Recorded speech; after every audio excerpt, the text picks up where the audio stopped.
환율이 올라 있잖아요. 네. 물론 옛날에 자본 유출이 일어나서 환율이 오르던 시대하고 지금은 너무 달라요. 지금은 말씀드렸던 것처럼 외국인 투자자들의 리밸런싱 때문에 환율이 오르는 것도 있고, 그리고 우리나라 사람들의 해외 투자 때문에 환율이 오르는 것도 있어요. 안녕하세요. 이번 시간에는 신강이 나왔습니다. 부의 갈림길 오건영 단장님 모시고 이야기 해보도록 하겠습니다. 안녕하십니까, 오건영 단장이라고 합니다. 신한은행에서 근무를 하고 있고요. 신한 프리미어 패스파인더에서 단장 역할을 수행을 하고 있습니다. 이번에 또 이제 부의 갈림길이라는 책으로도 인사드리게 됐습니다. 잘 부탁드립니다. 예전에는 부장이라고 예. 단장이 되면서 조직이 좀 바뀌었어요. 이게 뭐 하는 조직인가요? 예. 그 프리미어 패스파인더라는 조직이 있어요. 네네. 그게 뭐냐면 예. 신한은행하고 신한증권하고 같이 자산관리 브랜드를 만든 게 있어요. 그게 신한 프리미어라는 브랜드가 있거든요. 네네. 그 신한 프리미어 브랜드 아래에다가 네. 예를 들어서 이제 PB센터가 있으면 PWM 센터라고 하고, 그리고 이제 IB센터가 있으면 PIB 센터라고 하고요. 예. 저희는 이제 증권에서 70명, 은행에서 30명 해서 네. 전문가 그룹이거든요. 네. 그걸 패스파인더라는 조직을 만들었죠. 아. 그래서 신한 프리미어 패스파인더라고 해요. 거기서 지금 단장 역할을 좀 수행하고 있고요. 저희들이 하는 역할은 전문가 집단을 만들어서 특정 고객이 계시면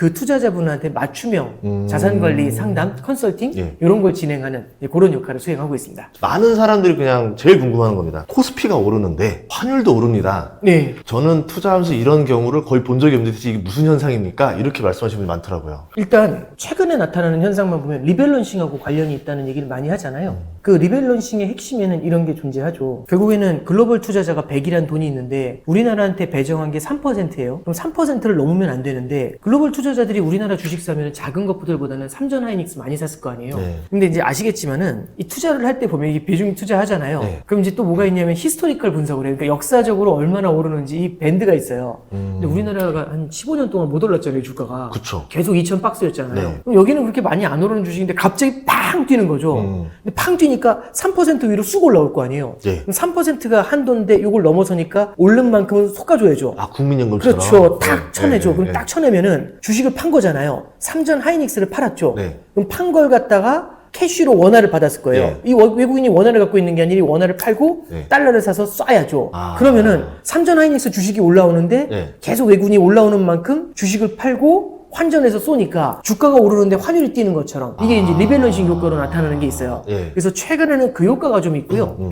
두 번째는 좀 뭐가 있냐면 이런 것도 좀 있는 것 같아요. 우리가 좀 한번 고민을 좀 해봐야 될 것 중에 하나가 우리나라는 네. 환율하고 주가가 반대로 움직였어요, 보통. 맞아요. 네, 그렇죠. 그런데 일본을 보시면 엔화 약세가 일본 주가에는 긍정적이거든요. 아베노믹스. 그렇죠. 예. 유럽도 유로가 약세니까 유럽 주가가 좋았어요. 튀르키예라는 나라가 있는데 네. 그 튀르키예 통화가 한 10배? 그 정도 절하가 됐거든요. 네. 그럼 통화 가치가 폭락했잖아요. 네. 그러니까 환율이 엄청 뛴 거예요. 네. 튀르키예 주가가 10배 올랐어요. 1000에서 10,000까지. 그럼 여기서 잠깐 생각해 보면 과연 그러면 예. 그 국가들은 통화가 약세니까 주가가 오른 부분들이 좀 있잖아요. 그쵸. 우리는 왜 유독 반대일까? 그런 생각을 해보잖아요. 예. 하나 좀 생각해서 말씀드리면 예. 반대로 움직이는 데가 또 하나 있는데 중국이 그래요. 근데 우리가 2000년대를 잠깐 생각해 보면 예. 2000년대에 어떤 얘기가 있었냐면은 환율이 올라가면 우리는 수출이 잘 되니까 주식이 좋을 텐데 예. 환율이 내려가면 예. 수출이 어려워지잖아요. 네. 그럼 망하는 거 아니에요? 그런데 2000년대 어떤 일이 벌어지냐면 원달러가 900원을 갔는데 코스피가 2000을 찍어요. 이건 뭘까? 이런 생각이 드는 거잖아요. 제가 그때 환전했었어요. 898까지 본 것 맞아요. 같아요. 898이 장중에. 예. 근데 이제 그 말씀을 해드린 이유가 뭐냐면, 그러면 우리가 수출이 안 될 텐데 어떻게 된 거지? 예. 그때 위안화가 강세였고요. 우리나라가 중국하고의 교역 비중이 크게 늘어났었어요. 그러면 원달러가 강세더라도 네. 우리가 만약 교역을 중국이랑 많이 하고 대중국 의존도가 높고 중국의 위안화가 강세면 원달러보다도 위안화 강세에 따라서 원화 강세가 나타나도 큰 문제가 없을 수 있죠. 네. 그러니까 우리가 환율을 갖다가 바라볼 때 환율이라고 하면 의뢰껏 원달러를 보죠. 네. 그렇지 않습니까? 그렇죠. 근데 중국 경제 의존도가 되게 높았던 기간이 있잖아요. 예. 특히 위안화가 절상 기조를 보일 때 그때는 위안화 강세기에는 원화가 강세를 보여도 주가가 상승하는 그런 그림들이 좀 많이 나타났던 것 같아요. 하나만 더 말씀드리면 예. 2023년부터 예. 우리나라가 대중무역 적자예요. 우리가 중국하고의 교역이 예. 교역 규모가 줄어드는 건 아닌데 그때처럼 드라마틱하진 않아요. 오히려 미국이나 그 외 국가들에 대한 교역 의존도가 높아졌거든요. 저는 그게 이 상관관계에 좀 영향을 주지 않나 예, 그런 생각들도 좀 해봅니다. 그래서 이게 뭔가 어마어마한 뭐 망점 이런 것들보다도 어쩌면 우리의 교육 질서의 변화? 이런 관점에서 좀 해석을 해봐야 되지 않나. 그리고 우리가 중국한테 중간재를 수출하다 이제는 중간재를 수출하지 않거든요. 왜냐면 예. 그만큼 중국도 중간재에 대한 경쟁력이 높아졌어요. 그래서 테크나 이런 쪽 수출이 우리 반도체 이런 것들 많잖아요. 네. 그래서 그런 관점에서 해석을 해보는 게 필요하지 않겠나? 아. 그렇게 좀 말씀드려보겠습니다. 환율의 대전환이네요.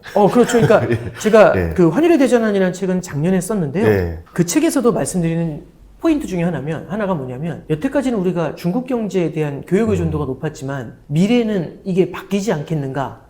그러면은 그동안 우리가 중국과의 교역에서 굉장히 큰 역할을 해왔던 환율의 안정이 다른 관점에서 바라봐야 되는 시기가 찾아오지 않겠나? 예, 그런 생각을 좀 담았거든요. 예. 그런 것들이 하나의 과거로부터의 단절이죠. 예. 예, 그래서 이제 내용을 적었던 거고 저는 그런 관점에서 좀 한 번씩 좀 내용을 좀 바라보고 있습니다. 그러면 뭐 올해도 돈을 많이 벌지만 내년에는 삼성전자 하이닉스가 진짜 수백조 원의 이 매출이 네네. 이익이 날 건데 그럼 그 돈이 이제 탁 들어오면은 네네. 그 외환 보유고만 그 돈이 팡 들어오는 거잖아요. 그렇죠. 그러면 환율이 이게 팍 내려갈 가능성은 있어요? 저는 있다고는 생각하는데 예. 조금 우리가 고민해 봐야 되는 부분이 있어요. 잠깐 보시면 예. 보통 우리나라 경상 흑자가 연간으로 1,000억 달러 내면 와 이러거든요. 예. 와 이래요. 예. 진짜 잘한 거예요. 제가 만약 학교 교수님이면 이거는 논란의 여지가 있지만 그냥 후하게 주는 사람이면 A제로 A뿔 줬을 거예요.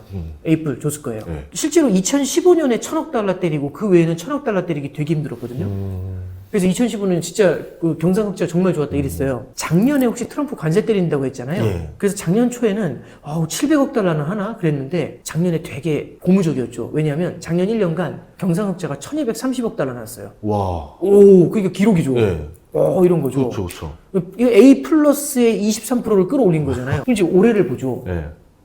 올해가 1월부터 4월까지 누적 경상 흑자가 있거든요. 네. 얼마가 났냐면 네. 4개월 동안 네. 1,020억 달러 났어요. 처음 봤어요. 그러니까 이게 이제 그 숫자에 이게 그래서 저도 감이 잘 안 와요. 이렇게 되거든요. 네. 참고로 5, 6월은 더 좋다고 들었거든요. 네. 그래서 연간으로 3,000억 달러 경상 흑자 봐요. 근데 이거 잠깐 보세요.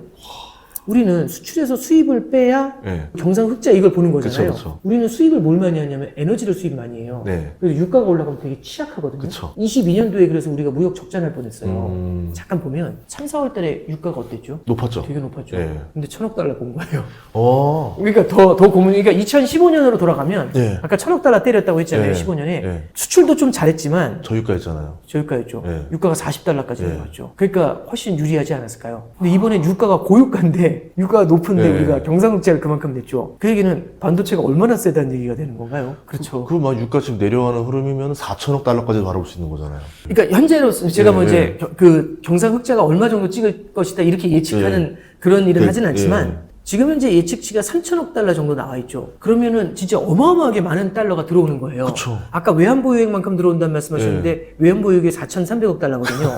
그러니까 꽤 많이 들어온 거 4,000억 달러만 해도 그러니까 4,000억 아니라서 실망이다 이런 말을 할 필요는 없는 거예요. 엄청난 거예요. 1년 만에 그만큼 예. 들어온 거잖아요. 그만큼 와. 그러니까 매크로 펀더멘탈도 바뀌어 있다는 거거든요. 그러면은 4개월 만에 그런 기록을 세웠으면 달러가 예. 쏟아졌으니까 예. 환율이 내려가야 되는데 이게 무슨 일이지 이런 생각이 딱 들어요. 그럴 수도 있죠. 예. 근데 이거 잠깐 생각을 해보면 이런 게 있어요. 수출을 통해서 달러가 들어오더라도 예. 이 달러가 환전으로 풀려야 되잖아요. 네. 근데 만약에 기업들이 예. 해외 투자를 해야 되니까 환전을 굳이 안 해도 된다. 음. 그럼 달러를 쥐고 있고 싶잖아요. 또 하나는 달러를 쥐고 있는 경제 주체들이 지난 3, 4년을 보니까 달러가 계속 오르는 흐름인 거예요. 달러가 오르지 않을까라는 생각이 들면 달러를 쥐고 있고 싶겠죠. 당연히 그렇죠. 그럼 달러를 안 팔지 않습니까? 네. 그러면은 경상흑자가 기록적으로 나더라도 환율이 잘 안 내려오는 문제가 생길 수 있어요. 품귀 현상이다 시장에서. 예, 그렇죠. 예. 이거는 저는 심리하고도 맞물려 있는데 이제 예를 들어 이런 겁니다. 환율이 올라 있잖아요. 네. 물론 옛날에 자본 유출이 일어나서 환율이 오르던 시대하고 지금은 너무 달라요. 지금은 말씀드렸던 것처럼 외국인 투자자들의 리밸런싱 때문에 환율이 오르는 것도 있고 그리고 우리나라 사람들의 해외 투자 때문에 환율이 오르는 것도 있어요. 그 외국인이 여기는 답이 없다고 해서 도망가서 환율이 오르는 거하고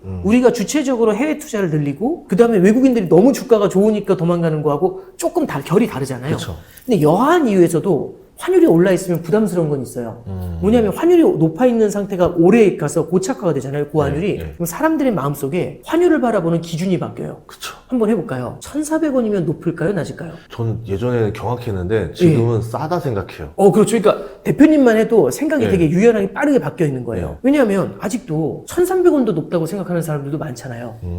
1200원도 높다고 하시는 분들도 있거든요. 네. 1150원, 60원. 이 환율이 2010년부터 2021년까지 12년 동안 원달러 환율의 평균이었어요. 그럼 우리는 1170원이 푸근하고 안정적이잖아요. 네. 마음속에 그게 적정. 이렇게 생각하면 1200, 1300, 1400, 1500이 다 높은 거예요. 다 미쳐 있는 거죠. 네. 그럼 이분은 달러를 언제 샀냐면 1200 밑으로 내려와야 살 거 아닙니까? 네. 근데 높아진 환율이 장기간 유지가 되면 사람들의 생각이 바뀌잖아요. 그럼 이제 예를 들어서 1400이면 괜찮네? 이렇게 바뀔 수 있죠. 네. 그러면 괜찮다고 생각하는 환율 밑으로 내려오면 그 사람들 달러를 사죠. 그러면 고환율이 고착화돼서 사람들의 심리가 바뀌죠. 적정 환율에 대한.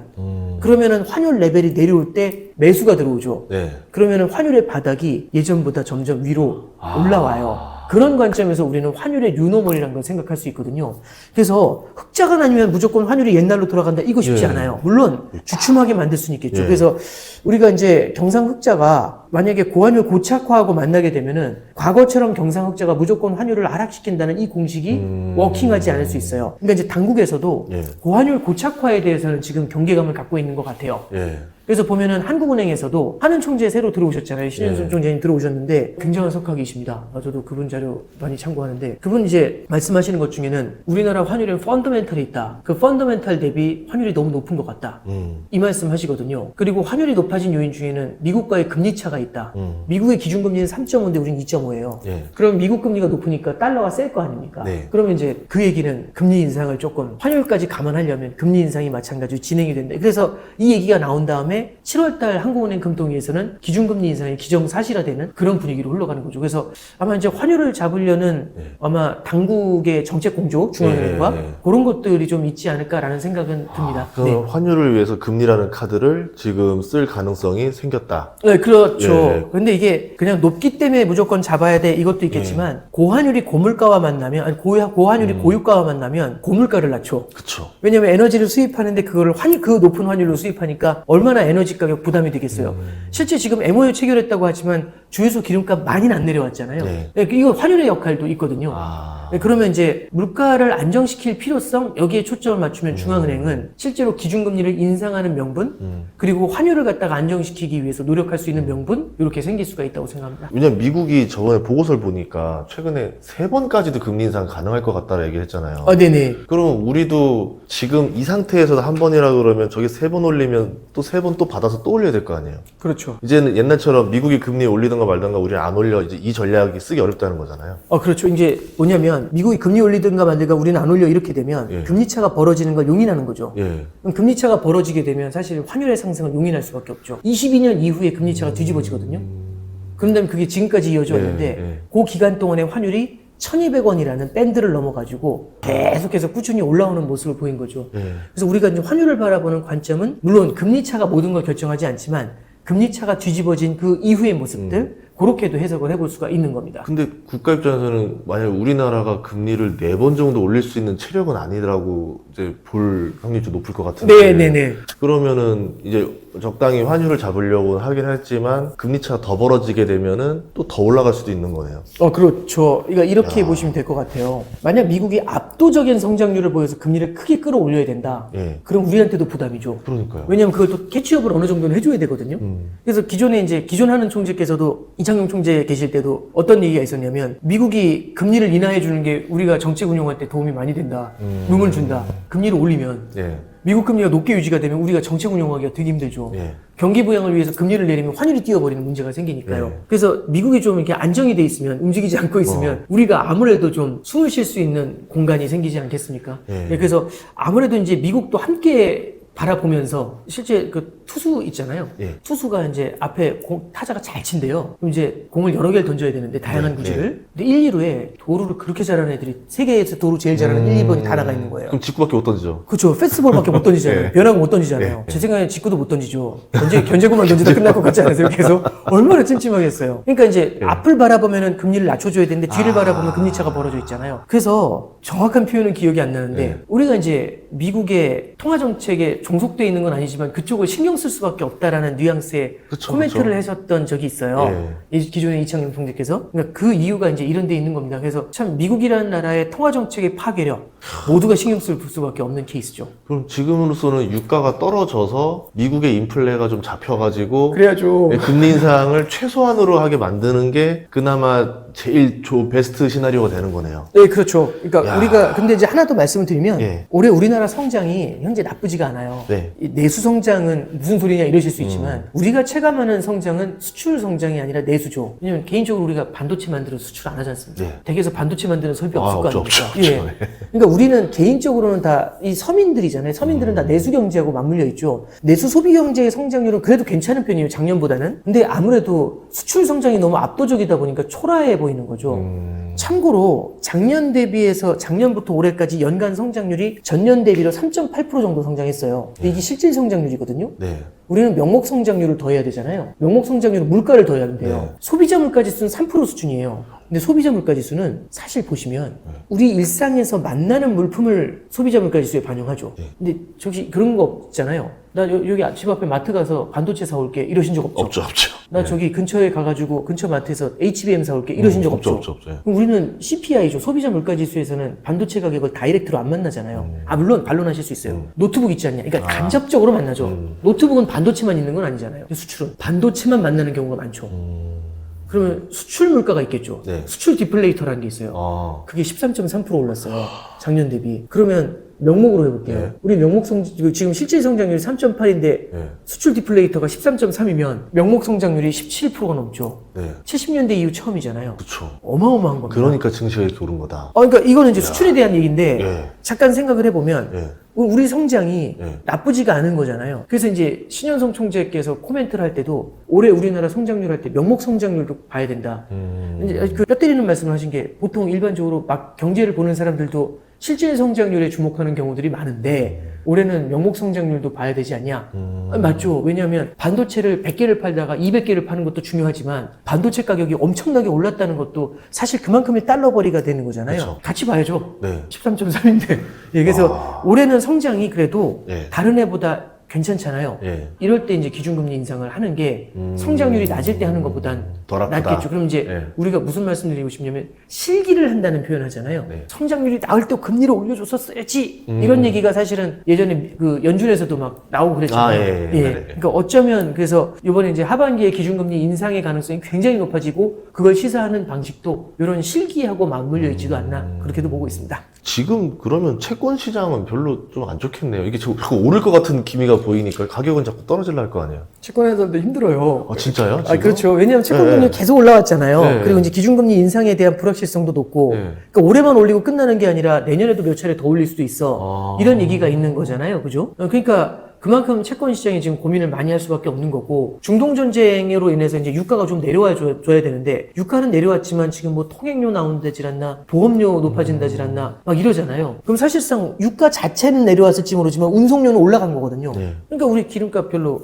그러니까 우리가 이제 만나는, 그러니까 이거죠. 우리가 배달앱에 짜장면을 시키는데 짜장면이 10,000원이에요. 네. 근데 배송비가 1,000원이었거든요. 네. 근데 지금 짜장면이 다시 10,000원이 된 거예요. 싸게 다시 올라 돌아왔는데 배송비가 20,000원이면 아 이렇게 되죠. 우리한테는 짜장면 가격도 중요하지만 그렇죠. 다 중요하죠. 그렇죠. 우리한테 네. 도달하는 최종 우리한테 도달하는 그 가격이 파이널 가격이 더 중요하잖아요. 네, 그런 관점에서 보면은 인플레이션 압력이 여전히 높은 거고 아. 그 높은 유가에 환율까지 높으니까 얼마나 부담이 되겠어요. 아. 그러니까 채권 시장이 느끼는 어떤 부담감 예. 이런 건 좀 크고요. 물가도 높은데 성장도 세죠. 예. 근데 그 성장이 설비 투자를 동반하잖아요. 특히 미국 같은 경우 설비 투자는요 돈 먹는 하마예요. 쫙 빨아들여가지고 설비 투자를 하잖아요. 와 그러면 시중의 자금을 빨아들이죠. 네. 원래 빅테크가 예전에 보면은 2022년도에 막 금리 올라갈 때 빅테크가 그래도 잘 버텼던 이유 중에 하나가 현금 그렇죠. 현금이 있으니까 그걸 MMF만 투자해도 금리가 어디야 이랬는데 예, 예. 지금은 빅테크가 캐시가 없잖아요. 유상증자 때렸잖아요. 그렇죠. 이번에. 유상증자 때렸잖아요. 그러니까 예. 실제로 채권 발행하죠. 유상증자죠. 그 얘기는 뭐냐면 원래 시중에 자금을 공급하는 주체였던 빅테크가 이제는 자금을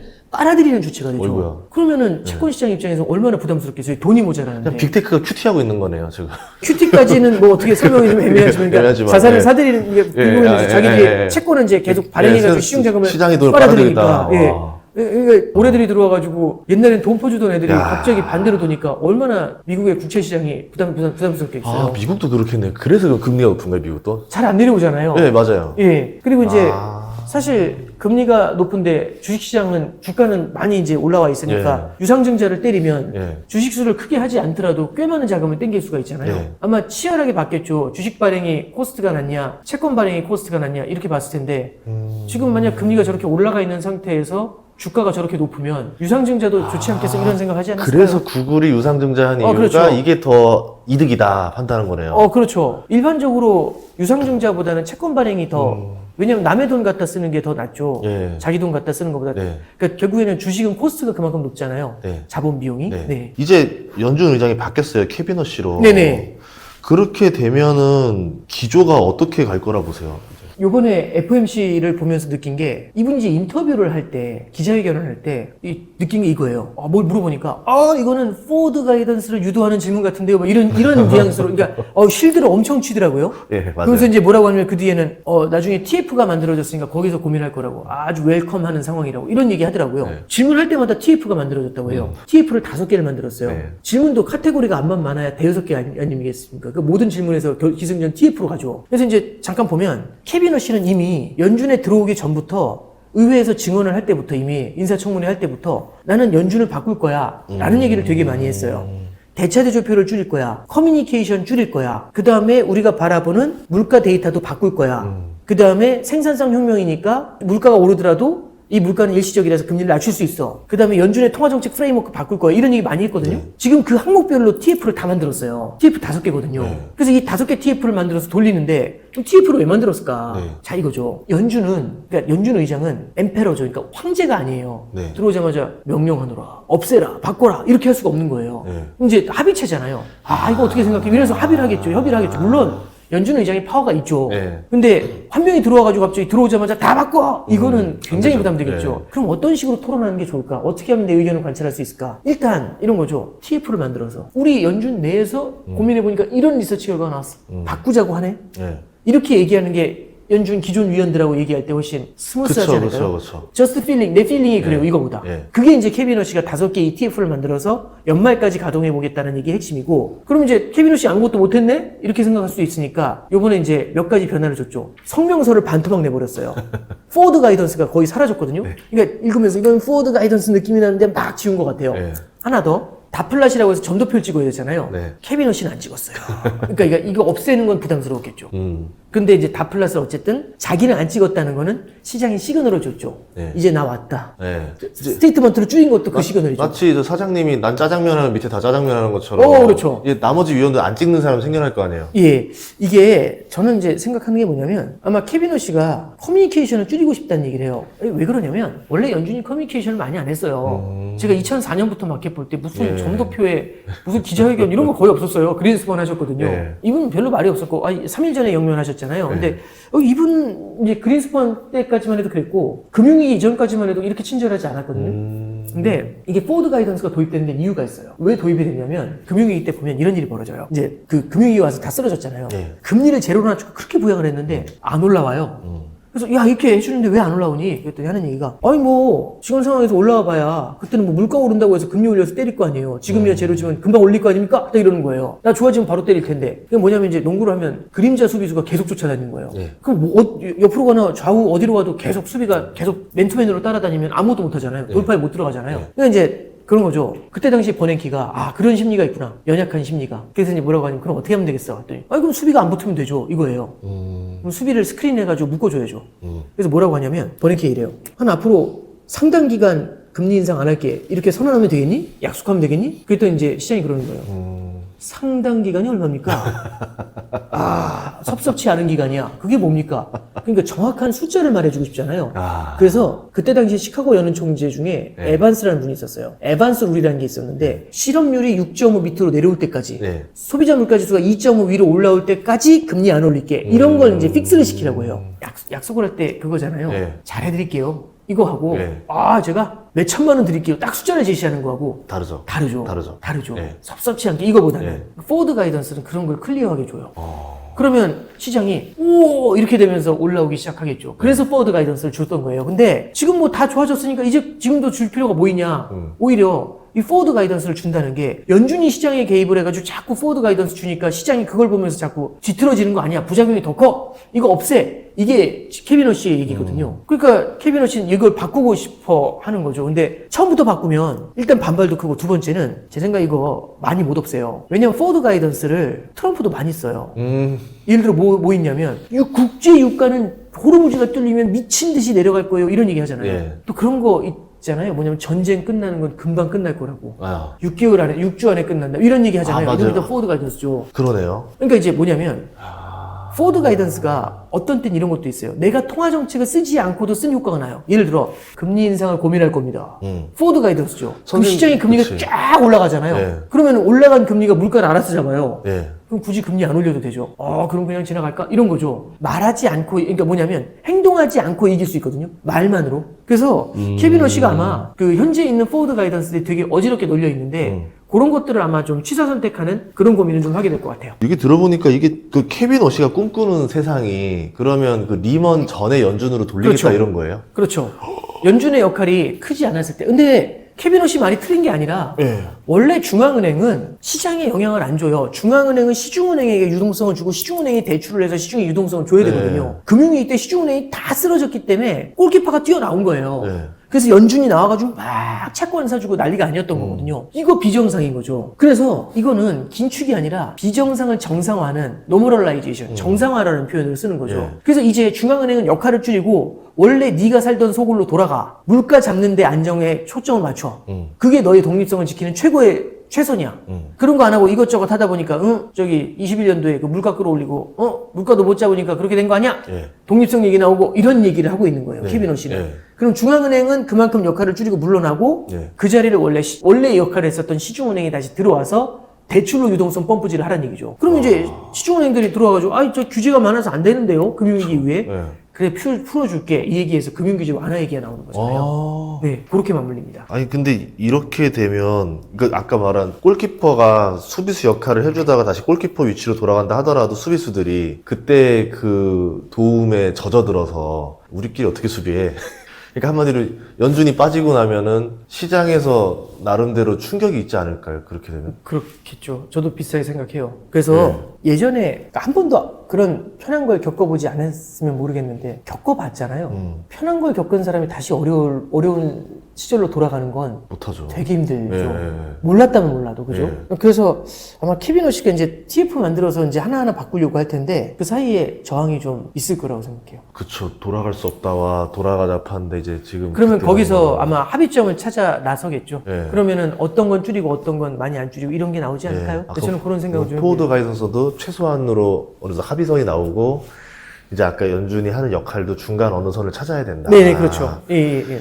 어쨌든 옛날처럼 그 아빠가 용돈 많이 주던 아빠에서 이제 딱 절제된 아빠로 바뀌어버리면 시장에서 그 약간 돈이 그러면 이만큼 있었던 게 좀 줄어드는 느낌으로 봐야 돼요. 자, 이제 잠깐 생각해보죠. 예. 이거 제 생각이 아니라 예. 케빈 허씨가 하는 생각을 한번 보면 예. 원래 시중의 유동성은요, 중앙은행이 준 게 아니에요. 중앙은행은 1의 유동성을 주면 시중은행이 100의 속도로 퍼부어가지고 총통화량을 1 곱하기 100이니까 100을 만든 거예요.